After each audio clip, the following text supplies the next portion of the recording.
Hello everyone आज साउन्डको एक गते अनि छोरीले मेहन्दी पनि लागिछिन बाबाले लगाइदिएको फेरि यस्तो बस्छ यो हातको गोल गोल हो नि हातले तान्ने ल हामीले चाहिँ अब यो हालको बिहान यात्रामा तल पक्क खोला सुसाउँदै गरेको सुन्दैको छौँ। अब सायद अब हामी त्यो भेट्न पाउँछौँ या पाउँदैनौँ हामीको ठाउँ त सकेको छैन। अनि यहाँबाट अगाडि देखिने भ्यू पनि कस्तो राम्रो छ है छोरी। हामी यस्तो भ्यू हेर्दै जान्छौँ। कति राम्रो छ नि गर्मी पनि हुन्न धेरै जस्तो पानी पानी हुन्छ। अनि अस्ति फेरि हामीले यात्रा भेरी नदीको गरेको थियौँ 2 घन्टा लागेको हामीले जान। फेरि फर्किँदाखेरि फेरि हामीहरू सजिलो बाटोबाट मोटरलाको बाटोबाट फेरि सिडी झरेर हामी हिँडेको कुरा तिमी म हिँडेको भने हामी त यस्तो ठाउँमा त तिमीलाई त्यही माथि कस्तो राम्रो हुसु लागेको छ अनि अब फेरि म एउटा खाएर देखाउँछु खै सकिन्छ खाना त ट्राई गर न त ल। त्यो पनि हुन्छ थोरै थोरै अघि त हुन्न भन्थ्यौ त ल पानी हो पानीसँग हो ल।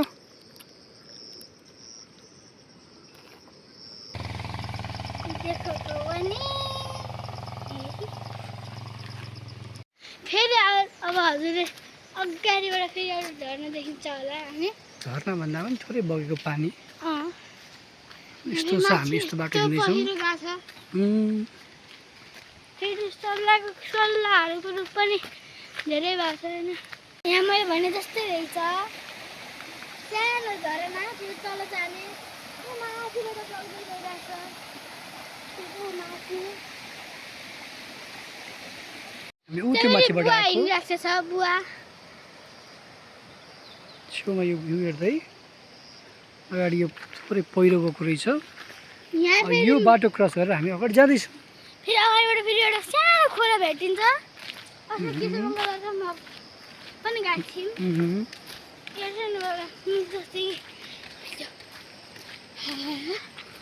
आनन्दको देखाइदिउँ एक्टिङ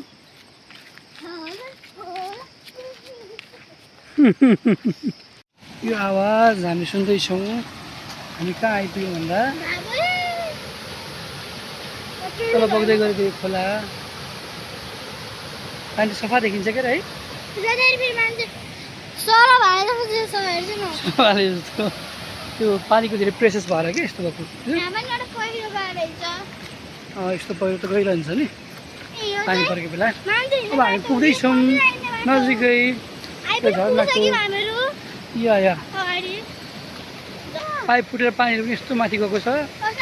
अनि यो हो हाम्रो डेस्टिनेसन भनेको आजको हाम्रो यहाँ आइपुगेको छौँ हामी। पानी कस्तो सफा बगेको छ। छोरी कस्तो लाग्यो तिमीलाई ठाउँ हाम्रो मात्रै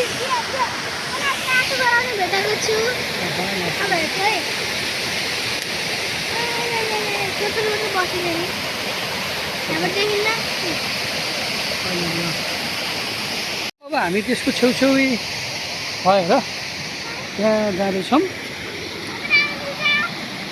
पहिला म जाऊँ हस् है यस्तो रहेछ। ब्राभो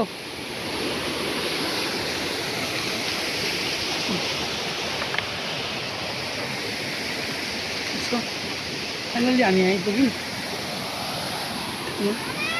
हेलो हेलो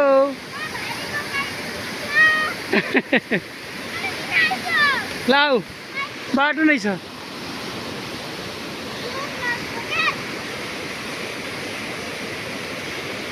पानी राख बोतल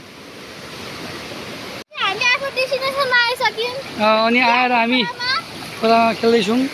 पानी बगेको छ।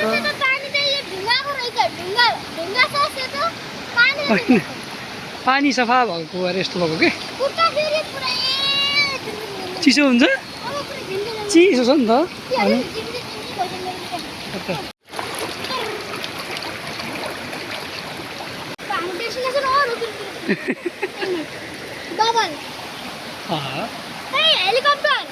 हेलिकप्टर त्यो त होइन सिस्नो हेर बरु छेउमा ख्याल गर्नु पऱ्यो नि ल त्यहाँसम्म पुगेर है उ त्यो हामी दुईवटा खोलाको बिचको टापुमा जाँदैछौँ हामी ढुङ्गाको आइल्यान्डमा अनि ढुङ्गा त तर हल्का मात्रै हो ल हजुर ल हामी अब यो खोलाको बिचमा पनि म छु त यस ल ये मान्छेहरू यस्तो ठाउँ पनि फोहोर गरेर राखेका छन् है यहाँ हेर यस्तो फालेर यहाँ चाहिँ पौडी खेल्ने यस्तो पनि बनाएको छ थोरै गहिरो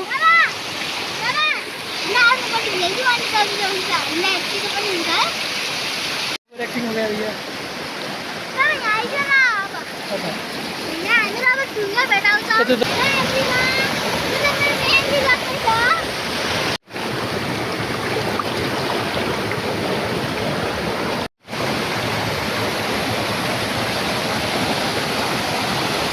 हामी यस्तो झरनामा छौँ छोरी र म हामी नुहाएर अब घरतिर फर्किँदैछौँ अनि अब उकालो बाटो छ ल